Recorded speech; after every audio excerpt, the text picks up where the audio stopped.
പീരിമേട് മണ്ഡലത്തിൽ UDF സ്ഥാനാർത്ഥി സിറിയക് തോമസിന്റെ പഞ്ചായത്ത് തല കൺവെൻഷനുകൾ സമാപിച്ചു. പഞ്ചായത്ത് തലത്തിലുള്ള പര്യടനത്തിന് ആരംഭം കുറിച്ചു. വരും ദിവസങ്ങളിൽ പ്രമുഖ നേതാക്കളും പ്രചാരണത്തിനായി രംഗത്ത് വരും. ബഹുമാന്യരായ എല്ലാ വോട്ടർമാരോടും വിനയപുരസ്സരം അഭ്യർത്ഥിക്കുകയാണ്.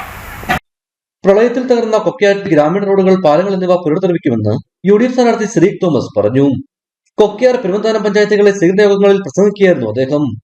മുക്കളത്ത് നിന്ന് ആരംഭിച്ച പര്യടനം UDF ജില്ലാ ചെയർമാൻ ജോയ് വെട്ടുകുഴി ഉദ്ഘാടനം ചെയ്തു. നാരകമ്പുഴ, വെമ്പിളി, 35-ാം മൈൽ, തെക്കേമല, പാലൂർക്കാവ്, അമലഗിരി, കണിയങ്കവയൽ, ചെറുവള്ളികുളം, പെരുവന്താനം എന്നിവിടങ്ങളിൽ പര്യടനം നടത്തി. ഇന്ന് രാവിലെ ചക്കുവളത്തു നിന്നുമാണ് പര്യടനം ആരംഭിച്ചിരിക്കുന്നത്. വൈകിട്ട് കുമ്പളി 1-ാം മൈലിൽ പര്യടനം അവസാനിക്കും. സിറിയക് തോമസിന്റെ തെരഞ്ഞെടുപ്പ് പ്രചരണാർത്ഥം AICC general secretary KC Venugopal 29 രാവിലെ 10 മണിക്ക് ഉപ്പുതറയിലെത്തും. 30-ാം തീയതി രാവിലെ 10 മണിക്ക് MP ശശി തരൂർ കുമളിയിലും സംസാരിക്കും. ഇടുക്കി വിഷൻ, കുമളി.